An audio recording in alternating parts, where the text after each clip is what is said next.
guys, thank you again for joining me. Another 5 minutes with Sean, maybe 10. Today's sit down is phenomenal. You're absolutely going to love it. If you are into music, you're going to love it. If you're into new ideas of how to get car dealers connected with customers faster, you're going to love it. If you're into just good people talking about fun things, you're really going to love it. Ryan Osten, COO Gubagoo. The guy is unbelievable. His energy is so calm. His approach is measured. Everything he talks about it specifically. I think you're really going to enjoy it. So sit back, grab your teammates, gather around, and watch this week's 5 minutes with Sean, maybe 10. Sit down with my guy, Ryan Osten. Thanks a lot. What's going on, everybody? Welcome into another 5 minutes with Sean. It is another sit-down edition. I am joined by a good friend of mine, Ryan Osten from Gubagoo. He's the COO. Ryan, how are you, man? I'm great, Sean. Thanks so much for having me. It's great to see you again. You know, I love your positivity. You know, so it's great to hang out with you again. Well, dude, I appreciate that. That means a lot coming from Canadians because you guys are the politest, nicest people I know. And last time I was in Toronto, I got the feeling people weren't a fan after I spoke at an event there. So I'm glad to hear you say that. That's awesome. I appreciate it, man. How have things been going for you given, you know, what we're dealing with? I don't want to spend a lot of time on it because I think everyone's starting to get fatigue on it, but just what's changed for Ryan really quickly here? Sure. Yeah. So, you know, things, we're very grateful. Things have been you know, positive for us through this whole, through COVID. We've been trying really hard to help dealers where we can. Obviously, with where we sit within the stack as a messaging tool and an e-commerce tool, we were well positioned to be able to help dealers with our tools when customers weren't, you know, coming in as much to the dealerships, especially in those hairy months of March, April, and May. So things have been great. We've been very fortunate on that end. Obviously, we've seen a lot of growth in our space with digital retailing and e-commerce and how that's helped dealerships through COVID. And, you know, just personally, I think it's been an interesting time to reflect and really a peaceful summer, I would say.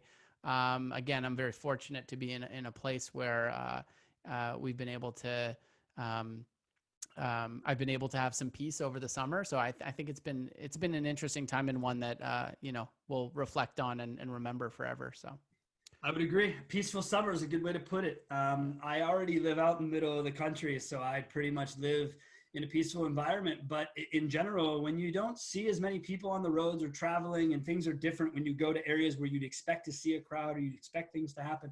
I personally, like you, probably I miss the live music part of my life. I do miss the opportunity of just going out and experiencing that. But other than that, not a big food guy. It's not anyone that I go rushing out. I'm like, oh, I've got to go do this or I've got to go do that. So Ryan, really quickly, you talk about the idea of you being positioned, right, with all of this coming up.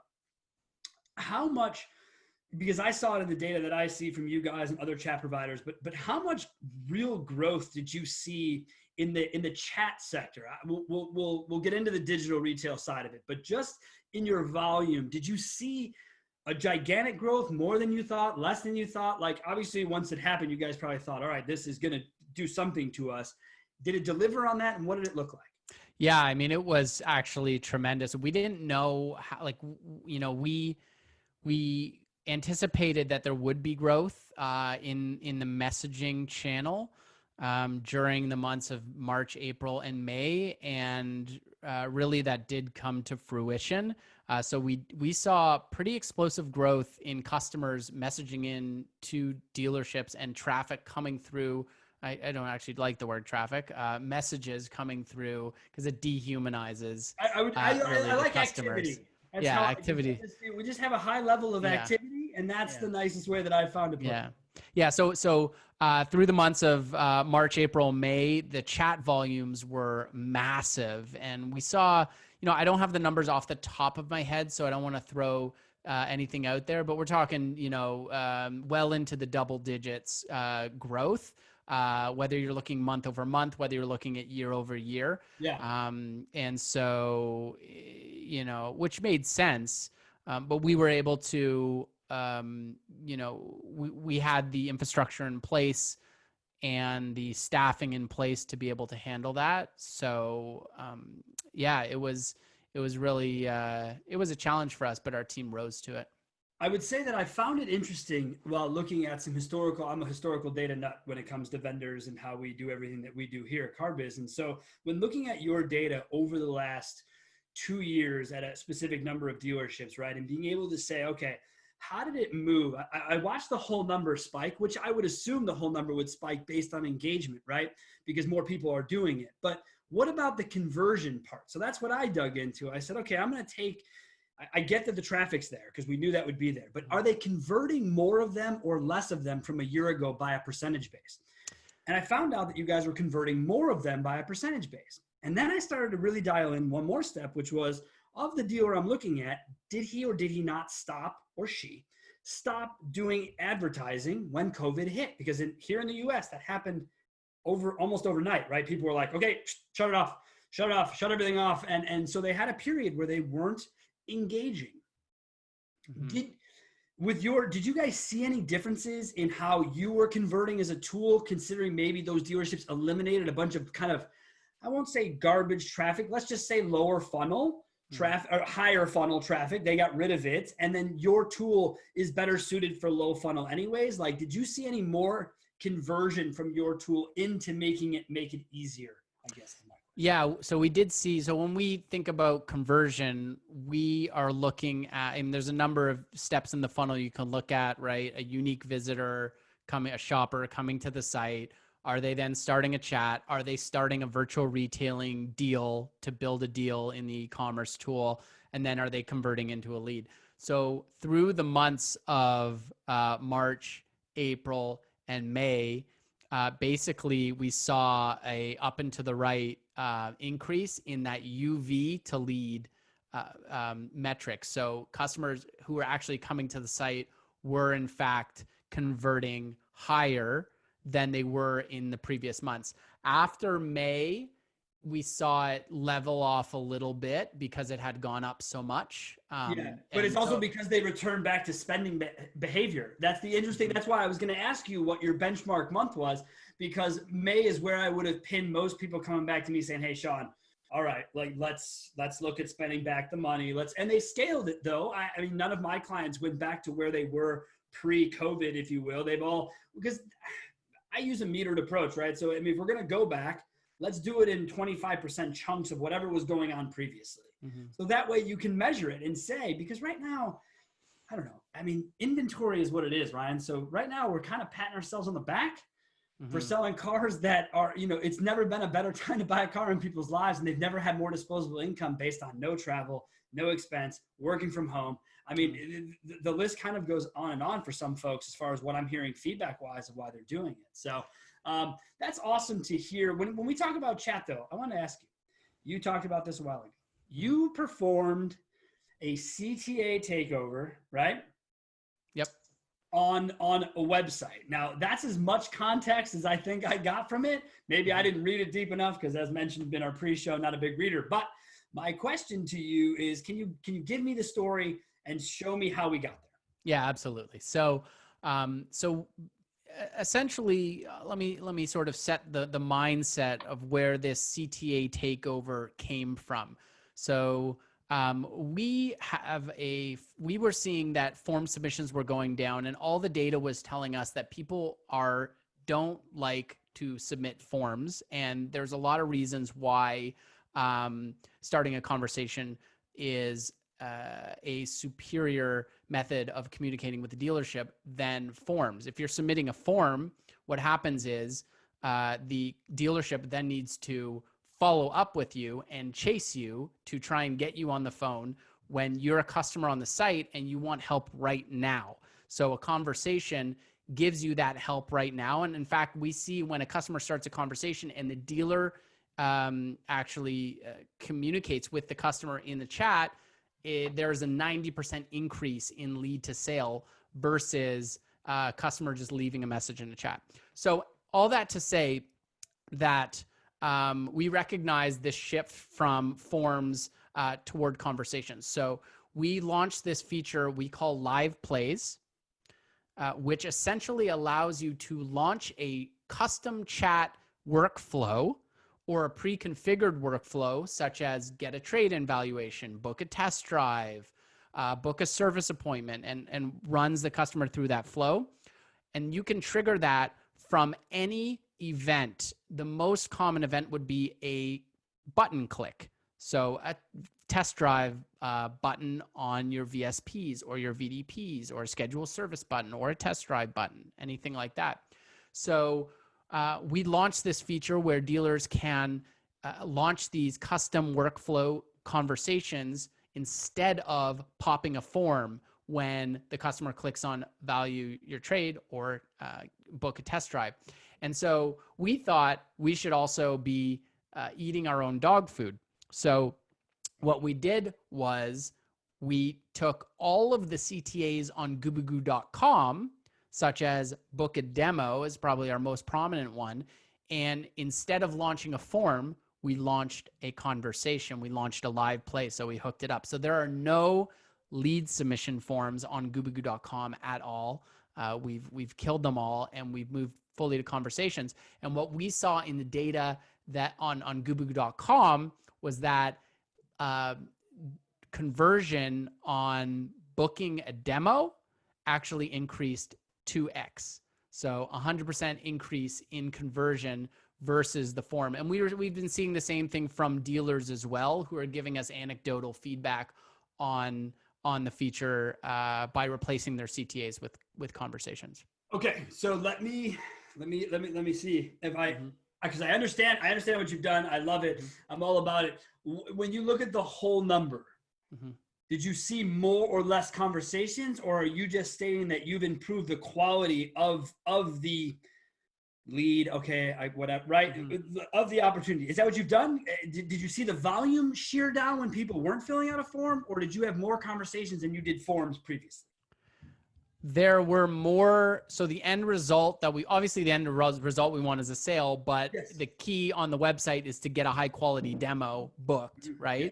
And so we saw a 2x increase on the number of demos that were scheduled. So think of like an appointment. It's like an appointment schedule, right? So the number of appointments scheduled. So not necessarily the number of chats started or what have you, but the number of customers who came in and say, I want an appointment to take a look at Gubagoo's technology. And and this is this all done by AI? Forgive me.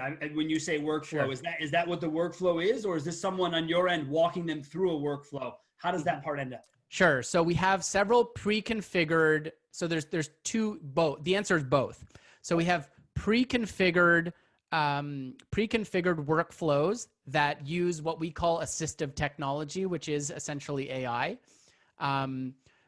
So if you say those pre-configured flows could be test drive, trade-in, service booking. And totally so understand now. Yeah. That's where I was confused. I thought that was all in the same, like one CTA opened up and then all of a sudden it was like, do you want any of these? Yeah, CTAs? No. So basically so within the dealer's already existing 4 CTAs that he has, which we can argue all day if that's too many, too little, should it be green, should it be red? And I don't really care. Yeah. I'm really interested in knowing, did you take over on the dealership sites? Have you taken over all 4, or is there a traditional conversion that exists, form fill, click to call? Like, do those still exist? It depends on the dealer. So we have some dealers that are doing what they call, like I spoke to one large dealer group, has some dealerships that they're doing radical messaging, they called it, where they've replaced all of their forms with conversations. And the other interesting thing that you can do with this is you can also, not just buttons on the site, but when I say any event, you can do it from your marketing campaigns. So you're sending these email campaigns out and you have vehicles on pull ahead lease deals, whatever it is, service retention offers. You can hook those CTAs in the email or in any digital campaign up to these conversational experiences, these live plays. So when the customer clicks, it says, I'd be happy to help you book that appointment on on that vehicle or whatever, right? You can make it Sure. more No, dynamic than that. I get that part. So Yeah. wow. All right. So that's something that is that's really next level. So let's get into, we understand how they will convert, Mm-hmm. but who will be doing the converting? So you talk about the dealership groups that you're dealing with. Is this strictly their people one-to-one? Is it your people? Is it sort of the rescue version, I think it was called, or it might still be called, where everyone kind of comes together? How does that, because it sounds great in theory. I love the idea. But, chat has a way of not working out all the time. And so I wonder how you're seeing best results, best practices for that part of it. Sure. There's a number of ways that this can go down, really. So firstly, as I mentioned, we have those pre-configured ones with AI. So the AI will literally book the whole appointment for you in a beautiful, fast experience with quick replies where you select your date and time for your test drive and so forth on this vehicle, right? So that's one way. And that happens thousands of times per day. Appointments booked in chat with no human. That happens thousands of times per day in our system. Secondly, our human operators could be involved in the conversation as well, depending on if the customer went off script, they wanted to talk about something else, or the dealership can also run a custom live play where they're just like, it doesn't run the customer through a whole flow. It just sends like sort of 3 messages like, hey, I'd be happy to book you in for our Midnight Madness sale, whatever it is. That will go to our operator. The third method is that the dealer is involved. So the dealer is rescuing that chat and jumping in. And again, this is a really untapped opportunity for dealerships. When I mentioned that 90% number, we looked at thousands of conversations and looked at the sales data. And when a dealership user is involved in the conversation, the numbers go off the charts. Numbers go off the charts, and 90% probability, because I'm on the site, I'm talking to Sean. Sean's helping me with the deal already. There's no lead submission follow-up. I'm already building trust with you. And dealers are missing this. Right, there's tons of dealers that are not doing this. You know why? Because at a dealership, if I'm doing this right now at a dealership, someone's assuming I'm not trying to sell cars. I'm telling you, it's a mismanagement of how we run our dealerships. Now, I can't speak for Canada because I don't live there. I'll speak to where I spent my whole career down here in North America, in the US. I'm so tired of people telling me that every salesman shouldn't be armed with this, okay? Everyone should be armed with it. Dude, before we started CarBiz 7 years ago, I almost bought into a dealer group with my business partner to take a dealership to straight tablets. No one would ever get up from their desk. No one would ever leave to go get an internet up. And the dealer on the last second pulled it. He was like, there's no way I can let you do this. There's no way. You know where I would be right now if I could have done that 7 years ago? My God, it's really frustrating to watch people be stuck in progression because tools like yours are only as great as the end user. And if the end user guys, it's so easy, right? Ryan, is it not just like text? Am I mistaken in this, that it's as simple? These people are all going to work their thumbs all day. They could just do it that way and make their own deals on the site. Yeah, for sure. Yet we're paying spiffs to BDC staff members to make calls, but not to take chats. So I'm getting bonused on making calls, but not dealing with live customers that are on the website right now. BDCs that hate chat and they want it all the way managed till it becomes a lead. That's what I'm talking to you about, is that we just need to rewire where we are. And that's why I always think everything has a silver lining. And that's the silver lining to this whole pandemic thing for me, is it's given everyone the actual chance to reset, rewire. I don't care what business you're in, how you run it, what you do with it. Today, you can say my business had to change because of X. It's a convenient excuse. Use it. Change how you do shit, man. That's so cool you guys did that. That's so awesome. So you'll never obviously return to forms again. No. Do you see any difference in like converting on a phone call? Do you see less calls converted on the site because they could actually message you real time, and most people young enough don't like talking on the phone? I think the people that want to call are still calling. In our case, they're usually not calling because we're a technology company, and who calls like a tech company for a demo? Like here, it's not common. But I think, anecdotally, I think that people who are going to call are still going to call. And then the segment that wants to have that convenience of conversation on the site and doesn't want to, have a oral conversation with a human is still gonna chat. But there's no question in my mind that the conversation is better than the form. I mean, anybody with common sense, I think, can understand why that would be.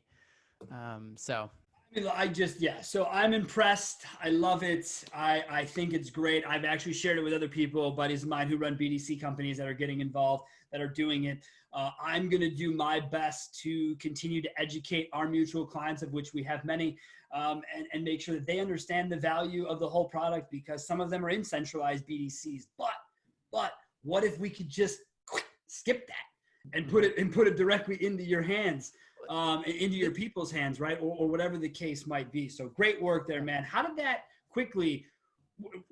get birthed as an idea within your organization? Had it been an ongoing conversation, or did someone just walk into a meeting like, we got to try this?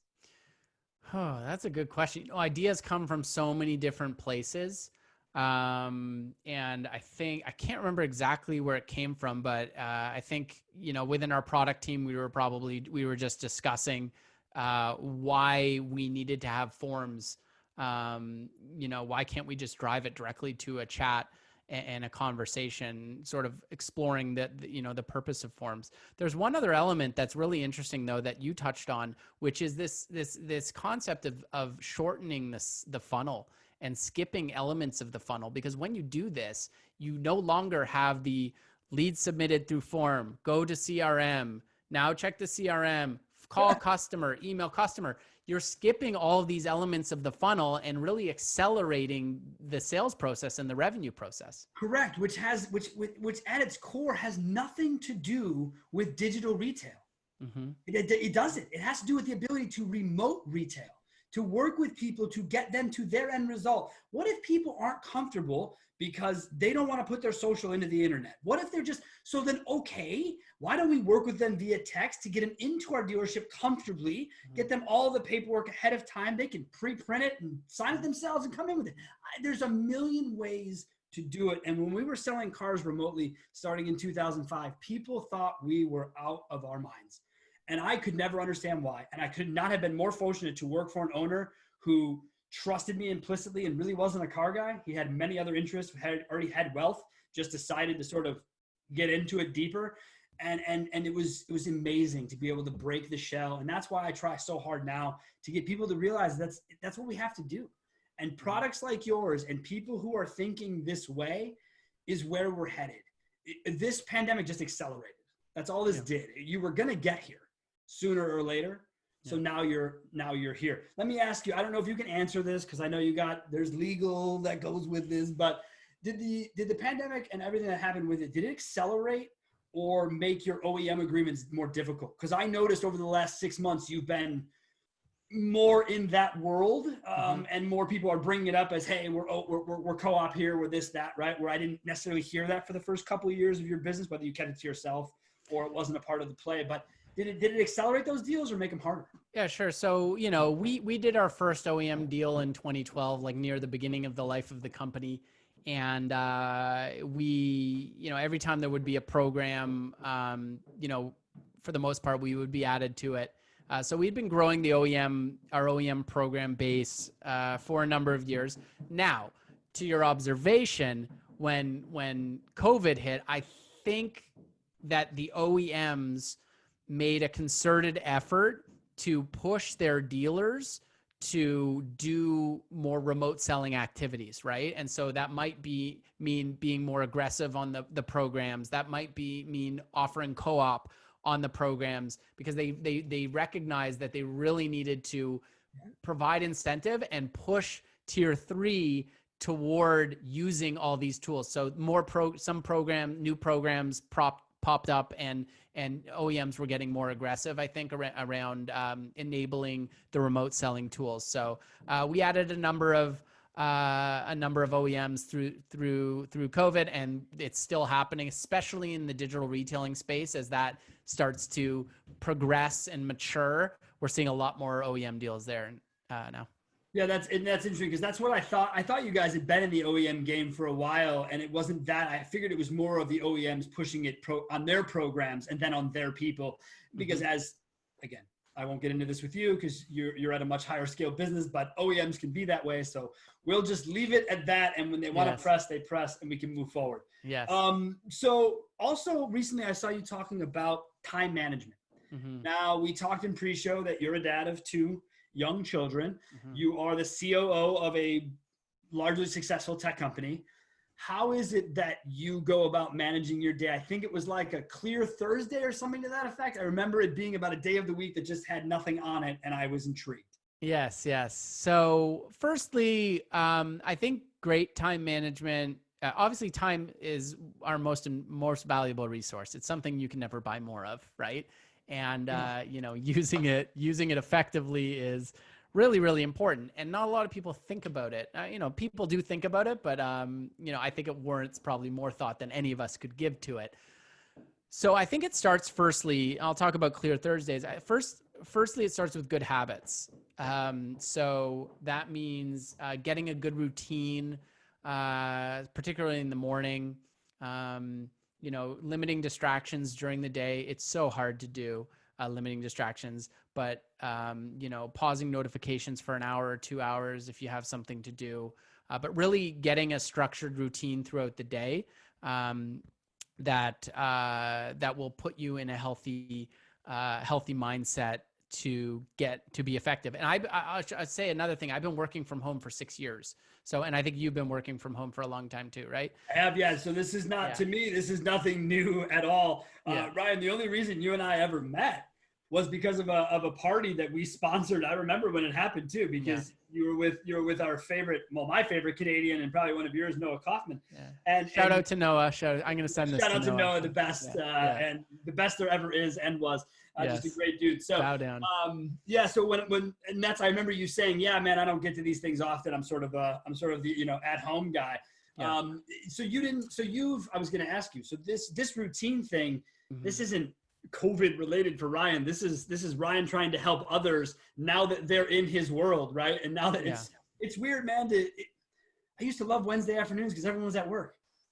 Now Wednesday afternoons, a bunch of people are out doing what I'm trying to do, and I don't much appreciate that really. That part really bothers me because I don't go out on the weekends because everyone had the day off because of their other job, right? But now it seems like people are there during the week. So man, so time management for you is a benefit. So time management, another thing that's really important for me is getting sleep. There was this great book, Why We Sleep, which really turned me on to sleep and how important it was. I think that we sometimes in our society, and everyone's got their own thing. Again, there's no judgment on, people who are night owls or anything like that. But there's a lot of benefits to getting a good night's sleep that will make you way more effective, will make you make better decisions during the day. You'll have better judgment. You'll have better energy.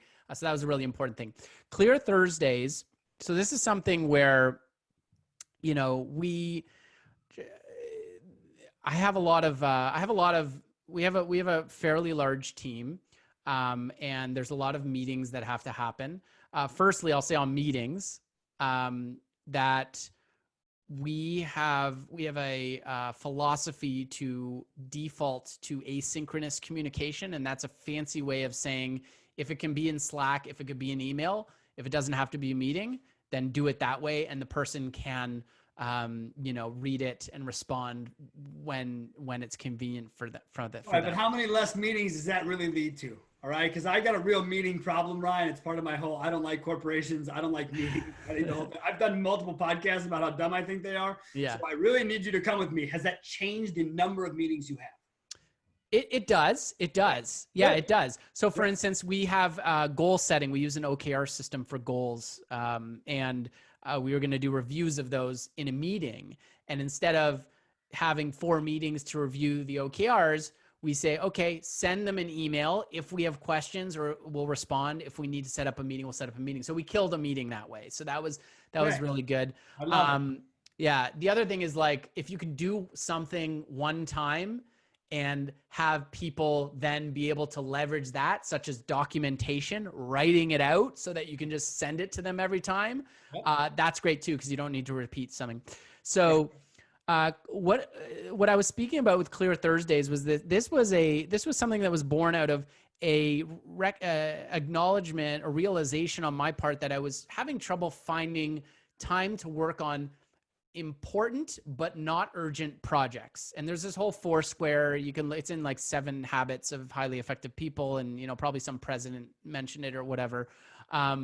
This Foursquare of like important and urgent and not important and not urgent tasks. And the idea is that you're always dealing with urgent things, and those urgent things aren't always important, but you never get to the important but not urgent things. So what I wanted to do was make time for these things. So what I did was I stacked meetings throughout the week on Monday, Tuesday, Wednesday, and I would leave Thursday as a complete no meeting day. So it's completely clear on my calendar, except for today. Obviously, we have our podcast. Here we are, right? This but is how we roll. It's the end of the day, so my whole day was free of meetings. Sure. And I have a list of big rock items. These are important items that aren't urgent. That on Thursday morning, I look at that list and I say, okay, what 1 or 2 things do I want to knock out today? Do I want to work on? And I take Thursday to work on those big rocks that people, it's hard to find time for if you're only having like 1 hour here and there because you're scheduling meetings all over the week, and really, it's hard to get into a flow, right? So Clear Thursdays is this concept of having a full day, and actually our team also doesn't have meetings on this day. So many of our product team, no meetings scheduled, developers or anything like that. I love the fact that it's company wide. Everyone kind of gets a day to decompress from it all, because obviously there are, with what you guys do and how you operate, there are a lot of meetings. I get that, especially when you're dealing with the amount and volume of technology that you deal in. It's pretty insane. So let me get to another one here. The last one that I kind of had in my notes for you. As I mentioned to you previously, I'm not a book guy. Never have been. Never read a book cover to cover. I told you I was working on one for the last year and a half. You'll get there. So I will get there. Sooner or later, I'll pick it up. It was used for flying.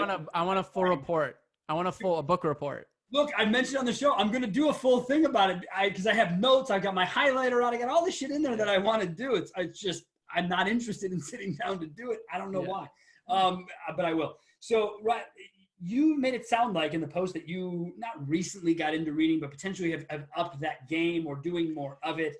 How have you gotten into it? Because I get approached by a lot of people who are like, what do you mean you haven't read? And it's like, I don't do it.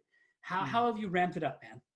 Yeah, so actually it would be accurate to say that it's pretty recent for me in the spectrum of my life. I was not a reader in school, through teenage years, through my 20s. I did not read at all. I did not read. I loved movies, I loved film and television and so forth. And I was actually recently reflecting on sort of some of the books that got me into reading and how that all happened. I'm looking at one book on my bookshelf that I can remember reading, it was probably like 6-7 years ago. And that was probably near the beginning of me developing a passion for reading. And that was The Lean Startup, which was a book about like MVP and how to, build products and iterate on products and accelerate the feedback loop of building and learning from users. It's a fine book, and not holding it up as a Bible, but I think it was a gradual progression, and I think actually that it coincided with my trajectory in Gubagoo as the company grew and I developed a passion for learning, because I'll always say this about myself. Like, I'm not that talented. I just like kind of work hard and like learn a lot. Right. And then, so this was my shortcut to learning, is to read books and get ideas from books. And it's like a muscle. Like, the more I read, the more creativity I get, the more ideas I get. If I want to learn how to, be a more effective presenter, there's tons of great books. This is Actually, I have the best one that I've ever read on right here. Just happen to have it. But if you see my desk here, it's got books sort of scattered because I'm always like pulling them down. So this one is The Presentation Secrets of Steve Jobs. And it sounds like, kind of corny, like the title, but it really breaks it down. And so anyway, I think it was just a passion for learning, and then identifying that, hey, all of these really smart people throughout thousands of years of history have written down their ideas. Like, what a gift. Yeah. Let's go check those out. And that's kind of how it developed. And now it's, it's a bit of an obsession. But what I was saying in the thing, in the video that I did, is that people get this idea that they need to read a book from start to finish. And like, they're stuck on a book, and they get bored of it, they put it down, and they get stuck there, right? And they're like, I'm not into reading. The thing is that if a book doesn't speak to you, you just put it down and you pick up another one, and you don't even have to. So you don't have, first of all, you don't have to read a book from start to finish at all. I put books down all the time, right? And certainly with, like, say, business books or something, there a lot of repetitiveness, right? So you might be like, all right, I get the point of this book. Cool. I'm going to move on to something else. I'm interested about learning about sleep, or I'm interested in learning about how to be a good manager, or whatever it is, right? And so you can sort of bounce between books and just find elements of books that speak to you, that you find interesting. And that's like, you shouldn't struggle through a book. You should move around and try to find something that speaks to you. If you love baseball, hey, maybe there's some interesting, books on baseball that are gonna, interest you. Well, it's funny because that brings me to kind of where I wanted to close this up with you. And the only reading that I do is typically article based or historical. And you and I both share a passion for the Grateful Dead. I've been a Grateful Dead fan. I don't call myself a Deadhead because I've never been to a Dead show, so I reserve that right for people who have been. But I'm a Dead fan for as long as I've listened to music. So when you told me you got into it, I don't want to say recently, but recently, I mean, in the context of your life and your musical life, it seemed more recent. What genre of the Grateful Dead have you been into, man? Oh, that's such a tough question, because they all present their own richness in a certain way. The late 60s, 69, that time was really raw. And you had Pigpen and bluesy and stuff. It's really good. And then, that transition in the 70s through sort of like folkier Americana, and then to the psychedelics of the late 70s. Into the deep 70s, early 80s, where things, that's why the early 80s shows can be tough. I mean, they can be a tough listen because the rails certainly are different. So my thing is, I love the 80s because I love Brent. Like, Brent was, for those of you, he was the keyboardist who joined the band in '79, and he was really dynamic. A rough position to have in the Grateful Dead. Yeah, it's like Spinal Tap. It's like the drummer from Spinal Tap, right? How they it's a tough spot to have, just in general. And never great, but always great players, great musicians, great everything. I find a lot of people who are intrigued by the 80s are definitely, or they went to shows in the 80s. So if you ask Dead fans who went to shows in the 80s, their favorite genre is obviously that. Having never been to a show, I gear more towards, I'm an early 60s guy. Like late 60s, early 70s guy, if I can get it. And I think I showed you when I met you that, hey, I listened to the Grateful Dead, and I think you guys are both blown away by the depth I had even on my phone, because I'm a nut for it, man. Yeah. So you like your early 70s, late 60s. That's great. Like I love the rawness. I love Pigpen. Again, here, when you look at a band like that, Jerry Garcia never wanted to be Jerry Garcia. Mm-hmm. He hoped forever it would be Pigpen. Because Pigpen loved it. He relished it. He had his harmonica. He had his bit, the cowboy hat, the whole 9 yards. Jerry just wanted to play ripping guitar.